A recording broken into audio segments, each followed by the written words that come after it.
ചരിത്രപ്രസിദ്ധമായ മഹത്തായ ചെറുകോൽപ്പുഴ ഹിന്ദുമത പരിഷത്തിൻ്റെ വേദിയിൽ നിങ്ങളോട് സംസാരിക്കുക എന്നുള്ളത് വലിയ ചാരിതാർത്ഥ്യജനകമാണ്. അപ്പോൾ അതിൻ്റെ ഒരു ഭാഗ്യം കിട്ടിയതിൽ ഞാൻ വലിയ സന്തോഷത്തിലുമാണ്. മാത്രമല്ല, നമ്മളിന്നിവിടെ സംസാരിക്കുന്ന വിഷയം മാധ്യമ വിചാരം, സനാതനധർമ്മവും മാധ്യമങ്ങളും എന്നുള്ള വിഷയമാണ്. എനിക്ക് മുമ്പേ സംസാരിച്ചവർ അതിൻ്റെ ചില ഭാഗങ്ങൾ പരാമർശിച്ചു പോയി എങ്കിലും അതിൽ ചില കാര്യങ്ങൾ കൂടി ഒന്ന് പറഞ്ഞിട്ട് മാധ്യമ വിചാരത്തിലേക്ക് കിടക്കാമെന്ന് ഞാൻ കരുതുന്നു. ഒന്ന്, എൻ്റെ സുഹൃത്ത് ഷാജൻ പറഞ്ഞതുപോലെ നമുക്ക് ഒരു ശുഷ്കമായ വേദിയായി പോയി എന്നുള്ള സങ്കടം എനിക്കുണ്ടെങ്കിലും അത് വലിയ ദുഃഖമല്ല. കാരണം ചെറുതിൽ നിന്നാണ് വലുതൊക്കെ ആരംഭിക്കുന്നത്. മഴ പെയ്യുന്നത് തുള്ളികളായിട്ടാണ്, പിന്നെയാണ് അത് നദിയും കടലുമായി മാറുന്നത്. പല തുള്ളികൾ ചേർന്ന് വലിയ പെരുമഴയാവുകയും പിന്നീട് മഹാനദികളായി മാറും. നമ്മുടെ തൊട്ടടുത്ത് പമ്പ ഒഴുകുന്നുണ്ട്. അതുകൊണ്ട് ആളെണ്ണം കുറഞ്ഞു എന്നതല്ല, എത്ര പേർ കേൾക്കുന്നത് എത്ര പേർ ഉൾക്കൊള്ളുന്നു എന്നതാണ് കാര്യമെന്ന് ഞാൻ കരുതുന്നു. ഏറ്റവും പ്രധാനപ്പെട്ട ഒരു കാര്യം, നമ്മുടെ വിഷയം എന്ന് പറയുന്നത് സനാതനധർമ്മവും മാധ്യമങ്ങളും എന്നാണ്. പക്ഷേ ഇവിടെ ഇരിക്കുന്ന ഞാനൊരു അധിക പ്രസംഗം പറയുകയാണെന്ന് നിങ്ങൾ കരുതരുത്. നമ്മുടെ ശ്രോതാക്കളായി ഇരിക്കുന്ന എത്ര പേർക്ക് സനാതനധർമ്മം എന്ന് പറഞ്ഞാൽ എന്താണ് എന്നറിയാമോ എന്ന് ചോദിച്ചാൽ ഒരു പക്ഷേ കൃത്യമായ ഒരു ഉത്തരം പറയാൻ പലർക്കും കഴിഞ്ഞു വരില്ല. കാരണം അതിൽ വ്യാഖ്യാനിച്ച് വരുമ്പോൾ വേദാന്തവുമായൊക്കെ ബന്ധപ്പെട്ട് പറയേണ്ടി വരും. കാരണം വേദത്തിൽ യജ്ഞവുമായി ബന്ധപ്പെട്ടാണ് സനാതനധർമ്മത്തെക്കുറിച്ച് പറയുന്നത്. സനാതനം എന്ന് പറഞ്ഞാൽ ചിലർ പറയും ഒരിക്കലും നശിക്കാത്തതാണെന്ന് പറയും, മറ്റു ചിലർ പറയും എല്ലാവരെയും സ്നേഹിക്കലാണെന്ന് പറയും. ഇതെല്ലാം ചേർന്നതാണ് സനാതനധർമ്മം. പക്ഷേ സനാതനധർമ്മം എന്ന് പറയുന്നത് ഒരു ചെമ്പരത്തിപ്പൂവാണോ, ഒരു റോസാപുഷ്പമാണോ, ഒരു നാളികേരമാണോ, ഒരു നിലവിളക്കാണോ എന്നൊക്കെ എടുത്തു പറയാൻ, അങ്ങനെ പറയാൻ കഴിയാത്ത ഒന്നാണ് സനാതനധർമ്മം. നമ്മളെല്ലാം ബാധിക്കുന്നതാണ്. വേണമെങ്കിൽ നമുക്ക് പറയാം ലോകത്തിന് മുഴുവൻ ക്ഷേമമുണ്ടാവട്ടെ എന്ന് പറയുന്നതാണ് സനാതനധർമ്മം. അല്ലെങ്കിൽ ഇങ്ങനെ പറയാം, നമ്മുടെയൊക്കെ ഒരു പ്രാർത്ഥനയുണ്ട്, ആകാശാത് പതിതം തോയം യഥാ ഗച്ഛതി സാഗരെ സർവദേവോ നമസ്കാരം കേശവം പ്രതി ഗച്ഛതി. ആകാശത്ത് നിന്ന് പെയ്യുന്ന വെള്ളം ഒഴുകി കടലിൽ ചേരുന്നതുപോലെ ഏതു ദൈവത്തെ നീ നമസ്കരിച്ചാലും അത് കേശവന്റെ പാതാരവിന്ദങ്ങളിൽ ചെന്ന് പതിക്കും എന്ന് പറയുന്ന ഒരു ദർശനമുണ്ടല്ലോ. ലോകത്തെ എല്ലാ വിശ്വാസധാരകളെയും ഉൾക്കൊള്ളുന്ന, ഇൻക്ലൂസീവായിട്ടുള്ള, എല്ലാത്തിനെയും ഉൾക്കൊള്ളുന്ന ഒന്നാണ് സനാതനധർമ്മം എന്ന് പറയാം. വേണമെങ്കിൽ സ്പോഞ്ച് പോലെ എന്ന് പറയാം. നമ്മൾ ഒരിക്കലും പറയുന്നില്ല എന്റേത് മാത്രമാണ് ശരി, നിന്റെതെല്ലാം തെറ്റാണെന്ന് പറയുന്നില്ല. ഞാനിവിടെ കോഴഞ്ചേരിയിൽ വന്നിട്ട് രാവിലെ പ്രഭാത ഭക്ഷണം കഴിക്കാൻ ഒരു ഹോട്ടലിൽ കയറി. ആനന്ദഭവൻ എന്നോ മറ്റോ ആണ് ഹോട്ടലിന്റെ പേര്. അവിടെ കയറി നോക്കുമ്പോൾ അവിടെ കുറേ ദൈവങ്ങളുടെ ചിത്രം വെച്ചിട്ടുണ്ട്. ആ ചിത്രങ്ങളുടെ ഏറ്റവും ആദ്യം വേളാങ്കണ്ണി മാതാവിന്റെ ഒരു പടവുണ്ട്, അതിന്റെ അപ്പുറത്ത് യേശുദേവന്റെ ചിത്രവുമുണ്ട്. എല്ലാത്തിലും മുല്ലപ്പൂമാല ഇട്ടിട്ടുണ്ട്. അതൊരു ഹിന്ദുവിന്റെ കടയാണ്. ഹിന്ദുവിന്റെ കടയായതുകൊണ്ട് മാത്രമാണ് അവിടെ യേശുദേവൻ ഉണ്ടാവുക, അവിടെ വേളാങ്കണ്ണി മാതാവ് ഉണ്ടാവുക, അല്ലെങ്കിൽ അബ്ബയിലെ ആ കറുത്ത കല്ലിന്റെ ചിത്രവും ഉണ്ടാവുക. ഹിന്ദു ആയതുകൊണ്ട് മാത്രമാണ്. കാരണം ഹിന്ദു എല്ലാത്തിനെയും സ്വീകരിക്കുന്നവരാണ്. അല്ലാതെ എന്റെ ദൈവമല്ലാതെ മറ്റൊരു ദൈവമില്ലെന്നും എന്റെ ദൈവത്തെ അല്ലാതെ മറ്റാരെയെങ്കിലും നീ പ്രാർത്ഥിച്ചാൽ നീ നരകത്തിൽ പോകുമെന്നും പറയുന്ന ഒരു മതമല്ല ഹിന്ദുമതം. അതാണ് സനാതനം. എല്ലാത്തിനെയും ഉൾക്കൊള്ളുകയും എല്ലാത്തിനെയും സ്നേഹിക്കുകയും ചെയ്യുന്നതാണ് സനാതനം. നേരത്തെ ഷാജൻ പറഞ്ഞതുപോലെ പശു മുതൽ ബ്രാഹ്മണൻ വരെ ഒരുപാട് തെറ്റായി വ്യാഖ്യാനിക്കപ്പെട്ടിട്ടുണ്ട്. പശു മുതൽ ബ്രാഹ്മണൻ വരെ എന്ന് പറയുന്നത് പശുവിനും ബ്രാഹ്മണനും മാത്രം പരിഗണന കൊടുക്കുന്ന ഒരു മതമെന്നാണ് കേരളത്തിലെ ഇടതുപക്ഷ നേതാക്കന്മാർ ഈ അടുത്ത കാലത്തും പറഞ്ഞത്. ബ്രാഹ്മണനും പശുവും മാത്രമേ ഉള്ളൂ. അതിനിടയ്ക്കുള്ള മറ്റ് ജനങ്ങളുണ്ടല്ലോ, ബ്രാഹ്മണരല്ലാത്തവർ, അവരാരും മനുഷ്യരല്ല, അവർക്ക് പശുവിനുള്ള പരിഗണന പോലും ഇല്ല എന്ന് പറയുന്നത് നമ്മൾ നിരന്തരം കേട്ടുകൊണ്ടിരിക്കുകയാണ്. പക്ഷെ പശു എന്ന് പറഞ്ഞാൽ ഇവർ കാണുന്നത് 4 കാലും 1 വാലും 2 കൊമ്പും നമ്മൾ പ്രസവത്തിന് ശേഷം കറന്നാൽ വെളുത്ത പാല് കിട്ടുകയും ചെയ്യുന്ന ഒരു ജന്തുവാണ് പശു എന്ന് കരുതുന്നതുകൊണ്ടാണ്. പക്ഷെ വേദത്തിൽ നമ്മൾ പറയുന്ന പശു, നമ്മൾ പശു മുതൽ ബ്രാഹ്മണൻ വരെ എന്ന് ഹിന്ദു മതം പറയുന്ന, സനാതനം പറയുന്ന പശു സകല ജീവജാലങ്ങളുമാണ്. ഈ ഭൂമിയിലുള്ള ഏറ്റവും ചെറിയ ജീവജാലം മുതൽ ഏറ്റവും വലിയ നീലത്തിമിംഗലം വരെയുള്ള ഒരു വർഗത്തെയാണ് പശു എന്ന് പറയുന്നത്. ഭൂമിയിലെ സമസ്ത ജീവജാലങ്ങളുമാണ് പശു എന്ന 2 അക്ഷരം കൊണ്ട് വിവക്ഷിച്ചിരിക്കുന്നത്. ഇനി ബ്രാഹ്മണനോ? ബ്രാഹ്മണൻ എന്ന് പറഞ്ഞാൽ ബ്രഹ്മജ്ഞാനം നേടിയവനാണ്. ഭഗവാൻ കൃഷ്ണൻ പറഞ്ഞിട്ടില്ലേ, ചിലർ എന്നോട് ചോദിച്ചിട്ടുണ്ട്, നിങ്ങൾ ഇതൊന്നും പറയണ്ട, നിങ്ങളുടെ ഭഗവാൻ കൃഷ്ണൻ പറഞ്ഞിട്ടുണ്ടല്ലോ ചാതുർവർണ്ണ്യം മയാ സൃഷ്ടം എന്ന് പറഞ്ഞിട്ടുണ്ട്. ഈ ചാതുർവർണ്ണ്യം 4 ജാതികൾ ഞാൻ ഉണ്ടാക്കിയതാണെന്ന് ഭഗവാൻ കൃഷ്ണൻ പറഞ്ഞിട്ടുണ്ട്. നിങ്ങളുടെ കൃഷ്ണനാണ് ഏറ്റവും വലിയ ജാതിവാദി എന്ന് പറയുന്ന ആളുകളുണ്ട്. ഇത് പറയുമ്പോൾ നമ്മൾ ഹിന്ദുക്കളായ ആളുകൾ ചൂളിപ്പോകും. കാരണം നമ്മളും കേട്ടിട്ടുണ്ട് ചാതുർവർണ്ണ്യം മയാ സൃഷ്ടം എന്ന് കൃഷ്ണൻ പറഞ്ഞിട്ടുണ്ടെന്ന്. പക്ഷെ അടുത്ത വരി നമുക്കറിയില്ല. ഈ പറയുന്ന നമ്മളെ വിമർശിക്കാൻ വേണ്ടി നിങ്ങളുടെ ഭഗവാൻ ശ്രീകൃഷ്ണൻ ചാതുർവർണ്ണ്യം ഞാൻ ഉണ്ടാക്കിയതാണെന്ന് പറഞ്ഞിട്ടുണ്ടെന്ന് പറഞ്ഞ് നമ്മുടെ നേരെ വിരൽ ചൂണ്ടുമ്പോൾ ചൂളിപ്പോകുന്ന നമുക്കറിയില്ല അടുത്ത വരി എന്താണ്. ഗുണകർമ്മ വിഭാഗശ. എങ്ങനെ ഗുണത്തിന്റെയും കർമ്മത്തിന്റെയും അടിസ്ഥാനത്തിൽ ചാതുർവർണ്ണ്യം 4 ജാതികൾ ഞാൻ ഉണ്ടാക്കിയെന്ന് ഭഗവാൻ പറഞ്ഞിട്ടുണ്ട്. എന്ന് പറഞ്ഞ എന്താ? ഗുണം, കർമ്മം അവനവൻ ചെയ്യുന്ന തൊഴിലിന്റെ അടിസ്ഥാനത്തിൽ. അതായത് ഒരു ബ്രഹ്മജ്ഞാനം നേടിയ ഒരാൾ ചെയ്യുന്ന കൃത്യം ബ്രാഹ്മണ്യമാണ്. എന്നാൽ ഒരു ബ്രാഹ്മണന്റെ മകൻ പട്ടാളത്തിൽ ചേർന്നാൽ അവൻ ബ്രാഹ്മണനല്ല, അവൻ ക്ഷത്രിയനാണ്. ക്ഷത്രിയന്റെ മകൻ കച്ചവടം നടത്തിയാൽ അവൻ വൈശ്യനാണ്. ഇങ്ങനെയാണ് നമ്മൾ ചാതുർവർണ്ണ്യം മയാ സൃഷ്ടം എന്ന് ഭഗവാൻ പറഞ്ഞിട്ടുള്ളത്. പക്ഷെ ഒറ്റ വരി മാത്രം പറഞ്ഞ് നമ്മളെ കബളിപ്പിക്കും. നമുക്ക് അടുത്ത വരി ഷാജൻ പറഞ്ഞ പോലെ ഹിന്ദുക്കളായ നമുക്ക് അടുത്ത വരി അറിയില്ല. അതുകൊണ്ട് നമുക്ക് നേരെ വിരൽ ചൂണ്ടുമ്പോൾ നമ്മൾ ചൂളിപ്പോകും. എന്തൊരു കഷ്ടമാണ്, ഭഗവാൻ കൃഷ്ണൻ ഇത്രയും പോക്രത്തിനൊക്കെ പറഞ്ഞോ, അത് കാരണം പുറത്തിറങ്ങി നടക്കാൻ പറ്റില്ലല്ലോ എന്ന് നമ്മൾ ചൂളിപ്പോകും. കാരണം നമ്മൾ നമ്മുടെ ധർമ്മം പഠിക്കുന്നില്ല, നമ്മുടെ ചരിത്രം പഠിക്കുന്നില്ല, നമ്മുടെ വേദം പഠിക്കുന്നില്ല, നമ്മുടെ ഇതിഹാസം പഠിക്കുന്നില്ല, നമ്മുടെ ഉപനിഷത്ത് കണ്ടിട്ട് പോലുമില്ല. അതുകൊണ്ട് നമുക്ക് എന്താണ് പറയേണ്ടതെന്ന് അറിയില്ല. ഇത് ഈ സമൂഹം, ഹിന്ദു സമൂഹം നേരിടുന്ന ഏറ്റവും വലിയ നിർഭാഗ്യമാണ്. അത് നമ്മൾ ആദ്യം തിരിച്ചറിയുക എന്നുള്ളതാണ് ഏറ്റവും പ്രധാനപ്പെട്ട കാര്യമെന്ന് ഞാൻ മനസ്സിലാക്കുന്നു. ഷാജൻ ചൂണ്ടിക്കാട്ടിയ അതേ വിഷയം തന്നെയാണ്. കാരണം നമ്മൾ നമ്മുടെ ചരിത്രത്തെ, നമ്മുടെ സംസ്കാരത്തെക്കുറിച്ച് മനസ്സിലാക്കുന്നില്ല. പിന്നെ ഈ അടുത്ത കാലത്തായി കേൾക്കുന്ന മറ്റൊരു കാര്യമുണ്ട്. ഹിന്ദു എന്ന് പറയുന്ന മതം ഉണ്ടായത് ബ്രിട്ടീഷുകാർ വന്നതിന് ശേഷമാണ്. ബ്രിട്ടീഷുകാരാണ് ഹിന്ദുവിന് ഹിന്ദു എന്ന പേരിട്ടിരിക്കുന്നത്. അപ്പൊ നമ്മൾ നോക്കും, അല്ലെങ്കിൽ നിങ്ങളുടെ വേദത്തിലുണ്ടോ, നിങ്ങളുടെ പുരാണത്തിലുണ്ടോ, നിങ്ങളുടെ ഉപനിഷത്തിൽ എവിടെയെങ്കിലും ഹിന്ദു എന്ന് പറഞ്ഞിട്ടുണ്ടോ? നിങ്ങൾക്ക് ബ്രിട്ടീഷുകാരൻ ഇന്ത്യയിൽ വന്ന കാലം മുതലുള്ള ചരിത്രമേ നിങ്ങൾക്കുള്ളൂ. ഹിന്ദുവിന് കഷ്ടിച്ചൊരു 100 വർഷത്തെ ചരിത്രം അല്ലെങ്കിൽ 150 വർഷത്തെ ചരിത്രമേ ഉള്ളൂ. അതിനു മുമ്പ് ഹിന്ദു ഉണ്ടായിരുന്നില്ല എന്ന് പറയുമ്പോൾ നമ്മളൊന്ന് പരുങ്ങും. എടാ ശരിയാണല്ലോ, നമ്മുടെ രാമായണത്തിൽ, നമ്മുടെ മഹാഭാരതത്തിൽ, നമ്മുടെ ഭഗവത്ഗീതയിൽ, നമ്മുടെ ഉപനിഷത്തിൽ, നമ്മുടെ വേദങ്ങളിൽ ഹിന്ദു എന്ന് പറഞ്ഞിട്ടില്ല. അപ്പോൾ ഹിന്ദു ഉണ്ടായിട്ട് ഇത്ര കാലമായി ആയുള്ളൂ എന്ന് പറയുമ്പോൾ നമ്മൾ അവിടെയും പരുങ്ങും.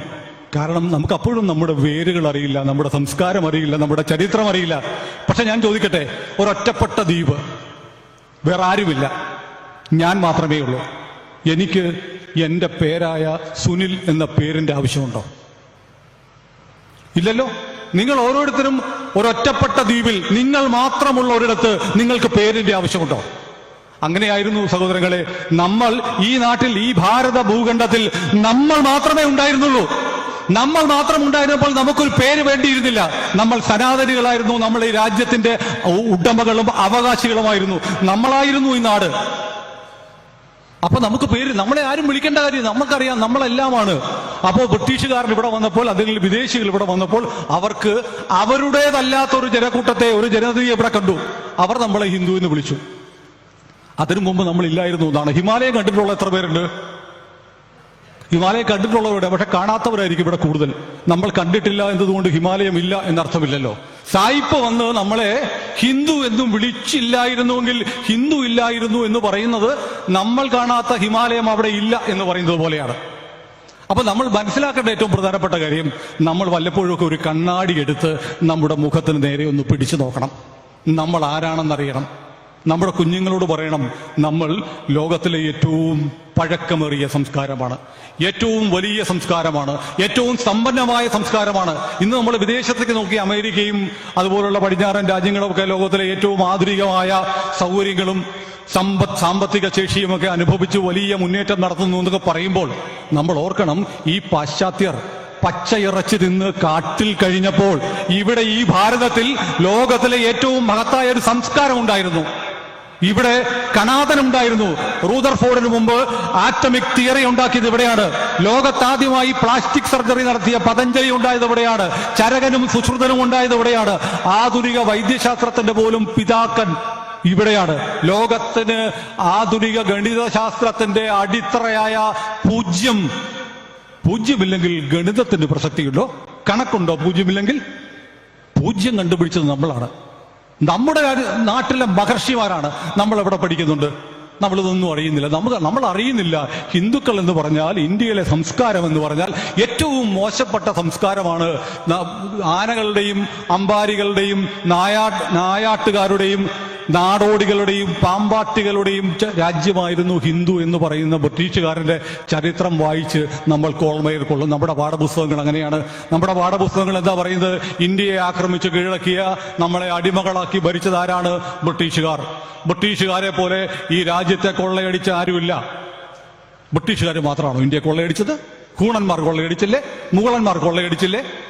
നമ്മൾ പക്ഷേ ഈ ഹൂണന്മാരെയും മുഗളന്മാരെയും നമ്മുടെ രാജ്യത്തെ ആക്രമിച്ച് കീഴടക്കി വൈദേശിക ശക്തികൾ ഇവിടെ ഭരണം സ്ഥാപിച്ച ആ ഭരണാധികാരികളെ നമ്മൾ ചരിത്ര പുസ്തകങ്ങളിൽ പഠിക്കും. എന്നിട്ട് ബ്രിട്ടീഷുകാരൻ മാത്രമാണ് നമ്മുടെ സംസ്കൃതിയെ, നമ്മുടെ രാജ്യത്തെ കൊള്ളയടിച്ചതെന്ന് നമ്മുടെ കുട്ടികളെ എത്രയോ തലമുറയായി പഠിപ്പിച്ചുകൊണ്ടിരിക്കുന്നു. ഇതാണ് നമ്മുടെയൊക്കെ കുഴപ്പം. നമ്മളെ മനഃപൂർവ്വം മസ്തിഷ്ക പ്രക്ഷാളനം ചെയ്യുകയും വന്ധീകരിക്കുകയും, ഞാൻ ആ വാക്ക് ആവർത്തിച്ച് ബോധപൂർവം പറയാണ്, ഹിന്ദു ജനതയെ ചിന്താപരമായി വന്ധീകരിക്കാനുള്ള ഒരു പാഠ്യപദ്ധതി ആദ്യത്തെ ഭാരത സർക്കാരിന്റെ കാലം മുതൽ ആസൂത്രിതമായി നമ്മുടെ രാജ്യത്ത് ആദ്യത്തെ വിദ്യാഭ്യാസ മന്ത്രിയായിരുന്ന അബുൽ കലാം ആസാദിന്റെ കാലം മുതലേ നടപ്പാക്കിക്കൊണ്ടിരിക്കുകയായിരുന്നു. ഇപ്പോഴാണ് കഴിഞ്ഞ 10 വർഷത്തിനിടയ്ക്കാണ് ആ പാഠപദ്ധതിയിൽ പതുക്കെ ഒന്ന് കൈവച്ച് ഇന്ത്യയുടെ സംസ്കാരം എന്താണ്, ഇന്ത്യ ആരാണ്, ഇന്ത്യയിലെ ജനതയാരാണ്, ഇന്ത്യ ആരുടേതാണെന്ന് നമ്മൾ പഠിപ്പിച്ചു തുടങ്ങുന്നത്. അപ്പോൾ ഇവിടെ ഒരുപാട് പേർക്ക് ആധുനിക ഭാഷയിൽ പറഞ്ഞാൽ കുരു പൊട്ടുന്നുണ്ട്. ആ കുരുപൊട്ടൽ അനുസ്യൂതം തുടരുകയാണ്.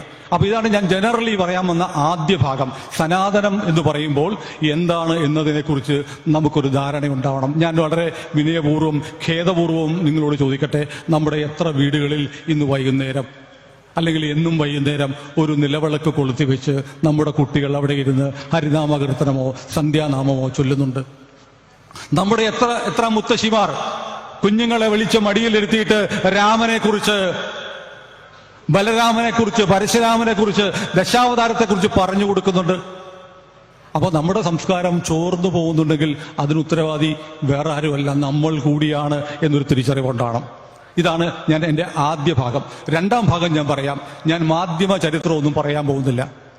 ഇപ്പൊ നമ്മൾ പരക്കെ കേൾക്കുന്നത് പിണറായി വിജയൻ മുതൽ MP ഗോവിന്ദൻ മുതൽ തമിഴ്നാട്ടിലെ ഉദയനിധി സ്റ്റാലിൻ വരെ പറയുന്നത് ലോകത്ത് മലേറിയ പോലെ ഉച്ചാടനം ചെയ്യേണ്ട, നശിപ്പിക്കേണ്ടുന്ന ഒന്നാണ് സനാതന മതം. സനാതനം എന്ന് പറഞ്ഞാൽ വേറെന്തോ സാധനമല്ല നശിപ്പിക്കേണ്ടത്, വേറെന്തോ അല്ല ഉന്മൂലനം ചെയ്യേണ്ടത്. ഉന്മൂലനം ചെയ്യുക എന്ന് പറഞ്ഞാൽ കൊന്നുകളയണമെന്നാണ്. മലേറിയ ഉച്ചാടനം ചെയ്തു. എന്ത് ചെയ്തു? മലേറിയയുടെ അണുക്കളെ ഉന്മൂലനം ചെയ്തു. അതുപോലെ സനാതന മതത്തെ ഉന്മൂലനം ചെയ്യുക എന്ന് പറഞ്ഞാൽ എന്നെയും നിങ്ങളെയൊക്കെ കൊന്നു കളയണം എന്നാ പറയുന്നത്. നിങ്ങൾക്ക് മനസ്സിലായിട്ടില്ല. അത് തമിഴ്നാട്ടിൽ നിന്ന് സ്റ്റാലിൻ പറയുന്നു. സനാതന ധർമ്മം എന്ന് പറഞ്ഞാൽ അശ്ലീലമാണെന്ന് MP ഗോവിന്ദനും പറയുന്നു. നമ്മളെ കൊല്ലേണ്ടവരാണെന്ന് പറയുന്നു. നമ്മളിത് മനസ്സിലാക്കി നമ്മളത് കേട്ട് ചിരിച്ചുകൊണ്ടിരിക്കും. നമ്മളെ കൊല്ലണമെന്ന് പറഞ്ഞാലും നമ്മൾ ചിരിച്ചുകൊണ്ടിരിക്കുക. ഇതിന് ഒരു വലിയ നിൽക്കുന്ന ഒരു കൂട്ടർ നമ്മുടെ രാജ്യത്തുണ്ട്. അവരുടെ പേരാണ് മാധ്യമങ്ങൾ. ഞാനൊരു മാധ്യമ പ്രവർത്തകനായി നിന്നുകൊണ്ട് തന്നെ പറയാണ്, സനാതന ധർമ്മത്തെ ഉന്മൂലനം ചെയ്യുക എന്ന പ്രൊജക്ട് ഏറ്റെടുത്ത് ഇന്ത്യയിൽ നടപ്പാക്കിക്കൊണ്ടിരിക്കുന്നത്, വിശിഷ്യ കേരളത്തിൽ നടപ്പാക്കിക്കൊണ്ടിരിക്കുന്നത് മാധ്യമങ്ങളാണ്. ഈ അടുത്ത ദിവസം ഒരു സംഭവം ഉണ്ടായി, നിങ്ങൾ ഓർക്കുന്നുണ്ട്? നിങ്ങൾക്കറിയാം, 2-3 ദിവസമേ ഉള്ളൂ. ഇപ്പൊ കുംഭമേള നടന്നുകൊണ്ടിരിക്കുക പ്രയാഗ്രാജിൽ. ലോകത്തിലെ ഏറ്റവും വലിയ ആഘോഷം. 40 കോടി 45 കോടി ഹിന്ദുക്കളാണ് പ്രയാഗിലെത്തി കുംഭമേളയിൽ പങ്കെടുക്കുന്നത്. അവിടെ ഒരു ദുരന്തമുണ്ടായി. ദുരന്തമുണ്ടായപ്പോൾ എന്താ കണ്ടത്? കേരളത്തിലെ മുഴുവൻ പത്രങ്ങളിലും കേരളത്തിലെ മുഴുവൻ മാധ്യമങ്ങളിലും കുംഭമേള ദുരന്തം വാർത്തയായിരുന്നു. അതിന് തൊട്ടു മുമ്പ് നിങ്ങൾ വീട്ടിൽ വരുന്ന എത്ര ദിനപത്രത്തിൽ കുംഭമേളയുടെ ഒരു വാർത്ത, ഒരു ചിത്രം പ്രസിദ്ധീകരിച്ചു വന്നിട്ടുണ്ട്?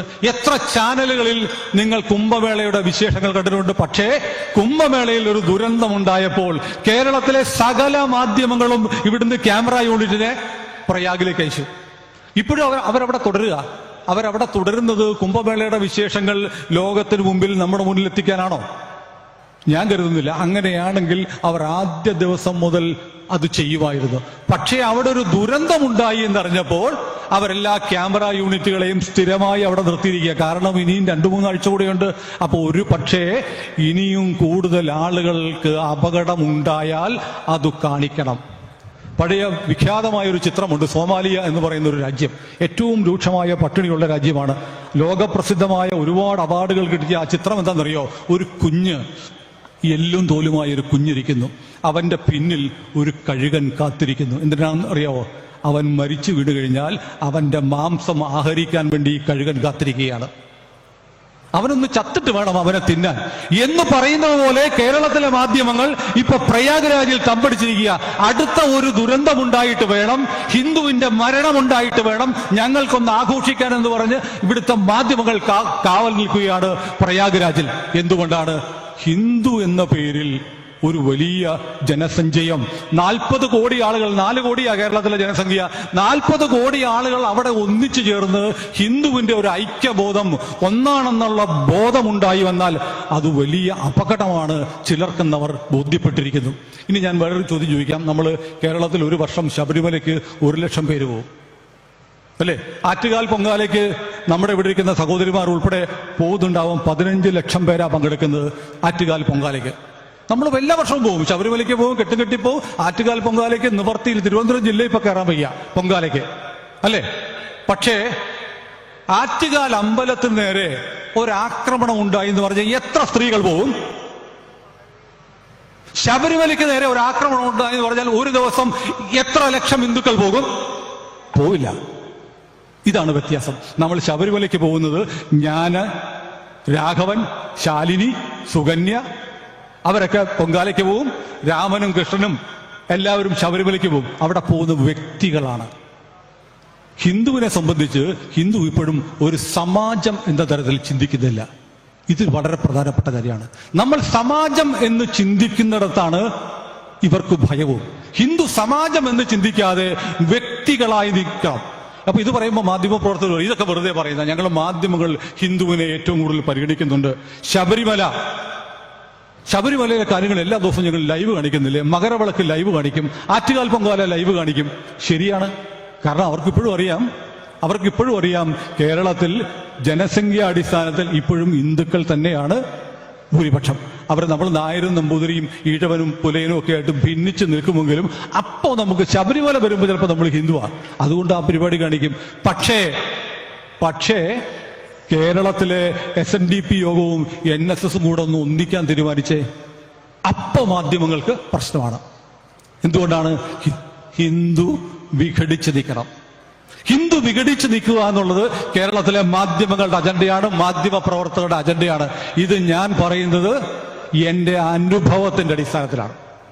ഞാൻ ഒരു 10-26 വർഷം ഒരു ദിനപത്രത്തിൽ ജോലി ചെയ്തതിനു ശേഷമാണ് ഒരു ഓൺലൈൻ ചാനലിലേക്ക് മാറിയത്. പക്ഷേ മാധ്യമ പ്രവർത്തകർ എന്ന നിലയിൽ ഹിന്ദുവാണ് എന്ന് തുടക്കം മുതൽ പറഞ്ഞതിന്റെ പേരിൽ ഞാൻ വ്യക്തിപരമായി അനുഭവിച്ച ബുദ്ധിമുട്ടുകൾ എനിക്ക് നന്നായിട്ടറിയാം. ഞാൻ കേരളത്തിലെ പത്രപ്രവർത്തകരുടെ സംഘടനയായ കേരള പത്രപ്രവർത്തക യൂണിയന്റെ പ്രവർത്തകനാണ് ഇപ്പോൾ. ഞാൻ അതിന്റെ സ്റ്റേറ്റ് എക്സിക്യൂട്ടീവിലൊക്കെ ഉണ്ടായിരുന്നു. പക്ഷേ പിന്നീട് ഞാൻ ഹിന്ദുവാണ് എന്ന് പറഞ്ഞതിന്റെ പേരിൽ എനിക്ക് ഒരുപാട് അവസരങ്ങൾ നിഷേധിക്കപ്പെട്ടിട്ടുണ്ട്. ഹിന്ദു എന്ന് നീ പറയാൻ പാടില്ല, നിനക്ക് ക്രിസ്ത്യാനി എന്ന് പറയാം, നിനക്ക് മുസ്ലിം എന്ന് പറയാം, പക്ഷെ നീ ഹിന്ദു എന്ന് പറയരുത്. കാരണം നീ ഹിന്ദു എന്ന് പറയരുത്. നീ വേണമെങ്കിൽ നായരെന്ന് പറഞ്ഞോ, നീ ഈഴവനാണെന്ന് പറഞ്ഞോ, നീ പുലയനാണെന്നോ നമ്പൂതിരിയാണെന്നോ പറഞ്ഞോ, പക്ഷെ നീ ഹിന്ദു ആണെന്ന് പറയാൻ പാടില്ല. ഇതൊരു മാധ്യമ അജണ്ടയാണ്. കാരണം ഹിന്ദു കൺസോളിഡേഷൻ, ഹിന്ദു എന്ന തരത്തിൽ ഒരു സമാജബോധമുണ്ടായി വരുന്നതിനെ തകർക്കാനും ചെറുക്കാനും കേരളത്തിലെ മാധ്യമങ്ങൾ ശ്രമിക്കുന്നുണ്ട്. ഇന്ത്യയിലെ മാധ്യമങ്ങൾക്കും ഉണ്ടായിരുന്നു. കാരണം നരേന്ദ്രമോദി മാധ്യമങ്ങളുടെ പരിലാളനം ഏറ്റെടുത്തൊന്നുമല്ല മുഖ്യമന്ത്രിയായത്. മോദി മുഖ്യമന്ത്രിയായി ഏതാനും മാസങ്ങൾ കഴിഞ്ഞപ്പോഴേ ഗുജറാത്ത് കലാപം ഉണ്ടായി. കാരണം ഗുജറാത്ത് കലാപത്തെക്കുറിച്ച് നേരത്തെ പറഞ്ഞതുപോലെ ഗുജറാത്ത് കലാപം എന്ന് മാത്രമേ പറയുള്ളൂ, പക്ഷെ ഗോദ്രയെ കുറിച്ചും വിട്ടില്ല. ഗോദ്രയിൽ അയോധ്യയിൽ നിന്ന് മടങ്ങി വന്ന കർഷകരുടെ തീവണ്ടി തടഞ്ഞു നിർത്തി 5000-ഓളം വരുന്ന ഒരു ജനക്കൂട്ടം തീവണ്ടി തടഞ്ഞു നിർത്തി ബോഗികൾ തുറക്കില്ല എന്ന് ഉറപ്പാക്കി അതിലേക്ക് പെട്രോൾ ഒഴിച്ച് തീ കത്തിച്ച് 58 പേരെ കൊലപ്പെടുത്തി. സ്ത്രീകളുണ്ട്, പുരുഷന്മാർ 2 കുഞ്ഞുങ്ങളുണ്ട്. അതേ തുടർന്ന് ജനരോക്ഷമിളകിയാണ് ഗുജറാത്ത് കലാപം ഉണ്ടായത്. പക്ഷെ ഗുജറാത്ത് കലാപം പറയും, ഗോദ്ര പറയില്ല. ഗുജറാത്ത് കലാപത്തിന്റെ പേരിൽ വേട്ടയാടപ്പെട്ട ഒരാളാണ് നരേന്ദ്രമോദി. നരേന്ദ്രമോദി ഇന്ത്യയുടെ പ്രധാനമന്ത്രിയാകുമെന്ന് ഇന്ത്യയിലെ മാധ്യമങ്ങൾ കരുതിയിരുന്നു എന്ന് ചോദിച്ചാൽ അവർ ആഗ്രഹിച്ചിരുന്നില്ല എന്നതാണ് സത്യം. പക്ഷെ മോദി പ്രധാനമന്ത്രിയായി. ഇപ്പൊ നോക്കൂ, മാധ്യമങ്ങളെ സംബന്ധിച്ച് 2 തരം മാധ്യമ പ്രവർത്തകരുണ്ട്. ഒന്ന്, മോദി വിരുദ്ധരായ ബഹുഭൂരിപക്ഷം. അവർ മോദിക്കെതിരല്ല, അവർ ഹിന്ദുവിനെതിരാണ്. അവർ ഹിന്ദുവിനെതിരാണെന്ന് പറയാൻ ഉദാഹരണം ഞാൻ പറയാം. നമ്മുടെ എറണാകുളത്തെ മഹാരാജാസ് കോളേജിലെ ഒരു വിദ്യാർത്ഥിയായിരുന്ന അഭിമന്യു എന്ന് പറയുന്ന ഒരു ചെറുപ്പക്കാരൻ കൊല്ലപ്പെട്ടതിനെ കുറിച്ച് നിങ്ങൾ കേട്ടിട്ടുണ്ടല്ലോ. ആ അഭിമന്യു കൊല്ലപ്പെടുന്നതിന് ഒരാഴ്ച മുമ്പ് അഭിമന്യു ഫേസ്ബുക്കിൽ ഒരു പോസ്റ്റ് ഇട്ടു. SFIയുടെ നേതാവായിരുന്നു അഭിമന്യു. അഭിമന്യു പറഞ്ഞത് ഇങ്ങനെയാണ്: ഇവർ RSSന്റെ പേരും പറഞ്ഞ് ഹിന്ദുക്കൾക്കിട്ട് ഈ മേത്തന്മാർ നല്ല താങ്ങാണ് താങ്ങുന്നത് എന്നൊരു പോസ്റ്റ് ഇട്ടു. കാരണം അവർ RSS എന്ന് പറഞ്ഞ് ആക്ഷേപിക്കുന്ന ആരെയാണെന്നറിയോ? ഹിന്ദുവിനെയാണ്. RSS എന്ന് പറഞ്ഞിട്ട് ഇവരെന്ത് ചെയ്യും? സരസ്വതി ദേവിയുടെ നഗ്നചിത്രം വരയ്ക്കും. RSSന്റെ പേര് പറഞ്ഞവര് നമ്മുടെ ഹിന്ദുദേവന്മാരെ ആക്രമിക്കും. ഇവർ ആക്രമിക്കുന്നത് ആരെയാണെന്നറിയോ? RSSനെ ഒന്നുമല്ല, ഹിന്ദുവിനെയാണ്. ഹിന്ദുവിനെ ആക്രമിക്കാനുള്ള ഒരു കർട്ടൻ പോലെ ഇവർ RSS എന്ന് പറയുന്ന സംഘടനയെ ഇവർ ഉപയോഗിക്കും. RSSനെ കുറിച്ച് നിങ്ങൾക്ക് എന്താ പരാതി? RSSനെ കുറിച്ച് എന്താ പരാതി? RSS എന്താ ഈ രാജ്യത്തെ വെട്ടിമുറിക്കാൻ ശ്രമിച്ചോ? ഈ രാജ്യത്തുടനീളം നിങ്ങളൊക്കെ ചെയ്യുന്ന പോലെ ഈ രാജ്യത്തുടനീളം സ്ഫോടന പരമ്പരകൾ നടത്തി 100 കണക്കിന് ആളുകളെ കൊലപ്പെടുത്തിയോ? ഇല്ലല്ലോ. RSS എന്ത് ചെയ്തു? നിങ്ങൾ പറഞ്ഞു RSS ആരാണ് മഹാത്മാഗാന്ധിയെ കൊന്നതെന്ന് പറഞ്ഞു. നമ്മുടെ ഡൽഹിയിലെ യുവരാജകുമാരനുണ്ടല്ലോ, എക്കാലത്തെയും ഭാവി പ്രധാനമന്ത്രി, അദ്ദേഹം അങ്ങനെ പറഞ്ഞു. അദ്ദേഹം അങ്ങനെ പറഞ്ഞപ്പോൾ ഒരു കേസ് വന്നു. സുപ്രീം കോടതി പോയി അദ്ദേഹം സമസ്താപരാധ മാപ്പ് പറഞ്ഞു. ഞാനത് അറിയാതെ പറഞ്ഞതാണ്, എന്നെ രക്ഷിക്കണേ എന്ന് പറഞ്ഞു. അപ്പൊ പിന്നെയും പറയും RSSകാരാണ് കൊന്നത്. ഏത് RSSകാര്? അത് പറയില്ല. നാഥുറാം വിനായക് ഗോഡ്സെ ഏത് സംഘടനയുടെ ആളായിരുന്നു? അദ്ദേഹത്തിന്റെ ആരാണ് പിന്നീട് ഇന്ത്യയിലെ CPMന്റെ നേതാവായി മാറിയത്? ഇതൊക്കെ നമ്മൾ എത്ര പേർക്കറിയാം? നമ്മളിപ്പോഴും RSSനെ കൊന്നത്, RSSകാരാണ് ഗാന്ധിയെ കൊന്നതെന്ന് പറയുമ്പോൾ നമ്മൾ ചൂളും. ചരിത്രം നമുക്കറിയില്ല, നമ്മുടെ സംസ്കാരം അറിയില്ല. ഇതൊക്കെ മുതലെടുത്തുകൊണ്ട് നമ്മുടെ മാധ്യമങ്ങൾ നടത്തുന്ന ഒരു ആക്ഷൻ പ്ലാനുണ്ട്. ആ ആക്ഷൻ പ്ലാനിന്റെ ഏറ്റവും വലിയ പരീക്ഷണശാല കേരളമാണ്. കേരളത്തിലെ മാധ്യമങ്ങൾ മാരീച വേഷത്തിൽ വന്ന് നമ്മുടെ സംസ്കാരത്തെയും നമ്മുടെ മതത്തെയും, ഞാൻ അങ്ങനെ തന്നെ പറയാം, നമ്മുടെ മതത്തെയും, കാരണം ഈ വേദിയിലല്ലാതെ ഞാൻ എവിടെയാണ് നമ്മുടെ മതം എന്ന് പറയുക, നമ്മുടെ മതത്തെയും ഇല്ലായ്മ ചെയ്യാൻ തുനിഞ്ഞിറങ്ങിയിരിക്കുന്ന ഒരു കൂട്ടം വലിയ ശക്തികൾ, വലിയ സാമ്പത്തിക ശക്തികളുണ്ട്. ഈ സാമ്പത്തിക ശക്തികളെ തിരിച്ചറിഞ്ഞ് അവരെ പ്രതിരോധിക്കാനുള്ള പ്രവർത്തനം നമ്മൾ ആരംഭിക്കേണ്ടത് എവിടെന്നാണെന്നറിയോ? നമ്മുടെ വീട്ടിലെ അടുക്കളയിൽ നിന്നാണ്. എന്തുകൊണ്ട് അടുക്കളയിൽ നിന്ന്? ഞാൻ പൂമുഖത്തെന്ന് പറഞ്ഞില്ല, ഞാൻ പൂജാമുറിയിൽ എന്ന് പറഞ്ഞില്ല, ഞാൻ പറഞ്ഞ അടുക്കളയിൽ നിന്നാണ്. കാരണം മുമ്പൊരിക്കൽ ഒരു മഹാപണ്ഡിതനോട് ഒരാൾ ചോദിച്ചു, നിങ്ങൾക്ക് ഒരാളെ പഠിപ്പിക്കാൻ അവസരം കിട്ടിയാൽ നിങ്ങൾ ആരെ പഠിപ്പിക്കും?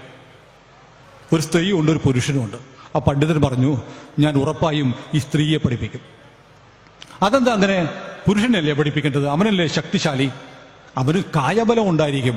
പക്ഷേ അവനെ പഠിപ്പിച്ചാൽ ആ അറിവ് അവന്റെ തലച്ചോറിലിരിക്കും, പുറത്തേക്ക് പോകത്തില്ല. പക്ഷേ ഞാൻ ഒരു സ്ത്രീയെ പഠിപ്പിച്ചാൽ അവളുടെ സഹോദരങ്ങളോട് പറയും, അവളുടെ മക്കൾക്ക് പകർന്നു കൊടുക്കും, അടുത്ത തലമുറയ്ക്ക് പകർന്നു കൊടുക്കും. അതുകൊണ്ട് അറിവ് പകർന്നു കൊടുക്കേണ്ടത്, വിദ്യാഭ്യാസം ഏറ്റവും അടിസ്ഥാനപരമായി ലഭ്യമാക്കേണ്ടത് വനിതകൾക്കാണ്. നമ്മുടെ സംസ്കാരത്തെക്കുറിച്ച്, നമ്മുടെ സംസ്കാരം, നമ്മുടെ മതം നേരിടുന്ന പ്രതിസന്ധികളെക്കുറിച്ച്, പ്രശ്നങ്ങളെക്കുറിച്ച്, ഭീഷണിയെക്കുറിച്ച് നമ്മൾ ആദ്യം പഠിപ്പിക്കേണ്ടത് നമ്മുടെ അടുക്കളകളിലാണ്. നമ്മുടെ അമ്മമാരെയാണ്, നമ്മുടെ സഹോദരിമാരെയാണ്, നമ്മുടെ മക്കളെയാണ്.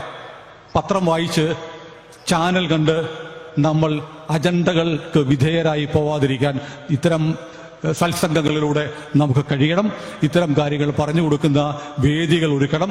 മാധ്യമം എന്ന് പറയുന്നത് മാരീചനാണ് എന്ന് ഓരോ സനാതനിയും ഓർക്കണം എന്ന് മാത്രം പറഞ്ഞുകൊണ്ട് ഞാൻ എൻ്റെ വാക്കുകൾ ഉപസംഹരിക്കുന്നു.